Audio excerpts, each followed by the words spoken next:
Trying to find a treatment for people who have Parkinson's disease is a major challenge. We have thousands, hundreds of thousands of people affected with the disease. In the early stages, the treatments are very beneficial, but they generally run out of their benefit over time. And so we really need to find a way to slow this disease down. Well, the main focus of this program is to really enable either academicians or industry to come up with therapies that slow down the progression of Parkinson's disease. That's the single focus of this program.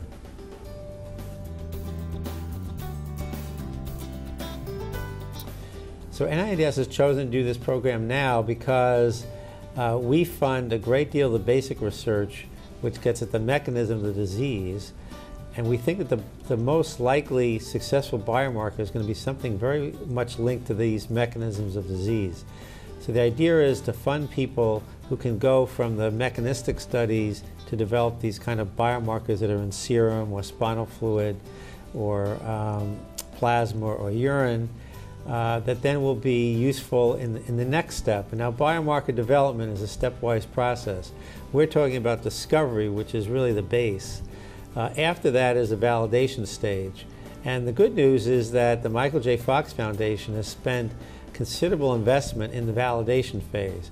So we think that NINDS can be very contributory to this overall effort by stimulating the discovery phase that will serve as a pipeline into the validation phase, which Michael J. Fox is funding in their PPMI research.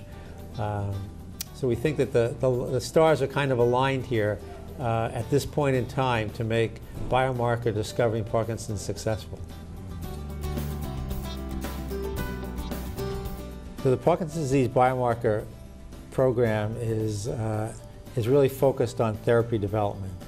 NINDS is funding a large number of basic studies and also therapeutic studies to try and develop new therapies for Parkinson's disease. We have programs in basic science, we have programs in translational science to bring new therapies to the FDA for an IND. What we really need is a way to know when these therapies go into patients, are they really going to work or not? And that's where the biomarkers come in. They give an indication whether the drug is hitting the target, whether the drug is really slowing down the disease or not. We actually have a network that we newly formed called NeuroNext, and that is particularly designed to test new therapies in patients for the first time.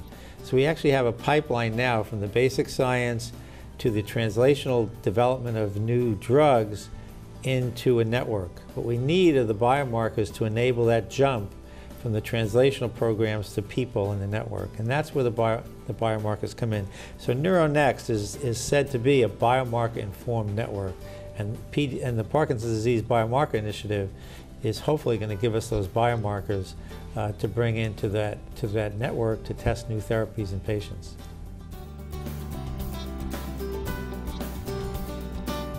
So before I came to work at the NIH, I was an investigator and a practitioner, and I was very interested in doing therapy development. And in that process, I became deeply involved in biomarker development for different diseases, because I just realized, and this was many years ago, that what happened in neuroscience over the last 20 years is that the number of discoveries just expanded exponentially.